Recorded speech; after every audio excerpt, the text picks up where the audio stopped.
কথা নিব পঢ়া শুনা কৰা মানুহ আপোনালোকে গম পাইছে নাই? সকলোৱে পঢ়া শুনা কৰা মানুহ। শুনক কিছুমান ডিটেইল এক্সেন আপোনালোকে কৈছে মোৰ মানুহ ক'ব পাৰে বিধিজকে কাম খতম। মই চিনিয়ৰ অফিচাৰ হিচাপে আপোনালোকক কথা পাতি আছো। মই আপোনাক ভদ্ৰভাৱে কথা পাতি আছো। মই অভদ্ৰামি কৰা নাই আপোনালোকৰ লগত গম পাইছে নাই? আপোনালোকক মই ভালকে কৈছো যে আপোনালোকে যদি ভিতৰত প্ৰটেষ্ট কৰে ভিতৰত থাকক, আপোনালোকে ইয়াত বহক, প্ৰটেষ্ট কৰক, আপোনাৰ অফিচ মোৰ ক'বলৈ একো নাই। কিন্তু অফিচাৰ বাহিৰত ওলালে আপোনালোকক আমি এৰেষ্ট কৰিম। সেইটোৱে কথা। আৰু কোনো ইয়াতে কোনো কাজিয়াৰ কথা নাই, কোনো কাজিয়া কৰিব ঠিক আছে, আমি ইয়াতে কৰিম।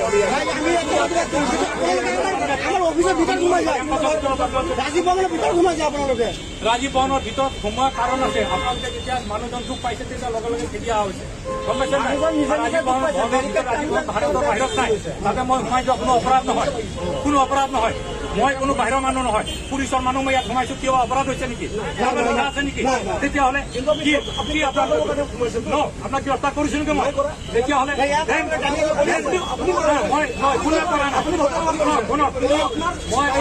মই আপোনাক শুনাইছো যে যদি গেটৰ বাহিৰত ওলাই আপোনাক গ্ৰেপ্তাৰ কৰা হ'ব। গেটৰ ভিতৰত থাকি আপোনালোকে পিছপুলি প্ৰটেষ্ট যি কৰিবলৈ আছে কৰক, সেইটো আপোনাৰ অফিচ, মোৰ ক'বলৈ একো নাই। এই কথাষাৰ মই এজ চিনিয়ৰ অফিচাৰ ধুনীয়াকৈ আপোনাক বুজাইছো। তাৰপিছত আৰু আৰ্গুমেণ্টৰ কোনো কথা নাথাকে। ঠিক আছে,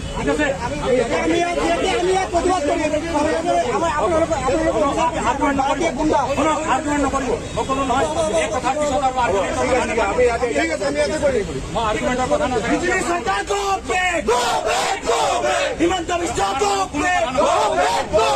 নৰেন্দ্ৰ মোদী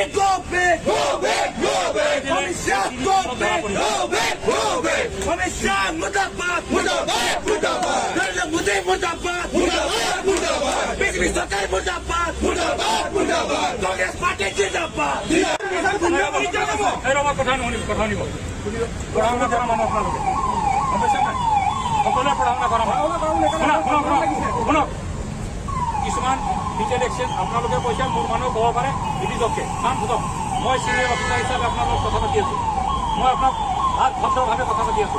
মই অভদ্ৰামি কৰা নাই আপোনালোকৰ লগত গম পাইছে নাই?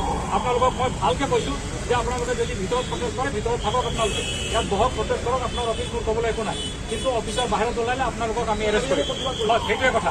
আৰু কোনো ইয়াতে কোনো কাজিয়াৰ কথা নাই, কোনো কাজিয়া কৰিব ঠিক আছে, আমি ইয়াতে কৰিম।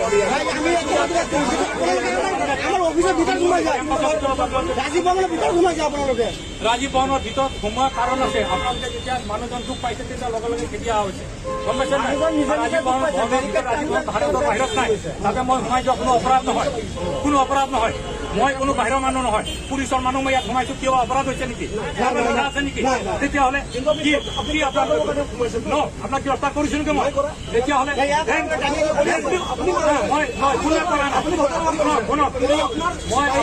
মই আপোনাক শুনাইছো যে যদি গেটৰ বাহিৰত ওলাই আপোনাক গ্ৰেপ্তাৰ কৰা হ'ব।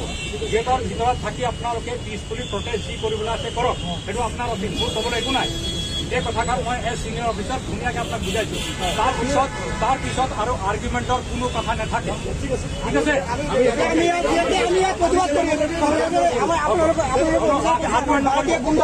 আৰ্গুমেণ্ট নকৰিব সকলো নহয়। এই কথাৰ পিছত আৰু মই আৰ্গুমেণ্টৰ কথা নাথাকে। হিমন্ত বিশ্ব নৰেন্দ্ৰ মোদী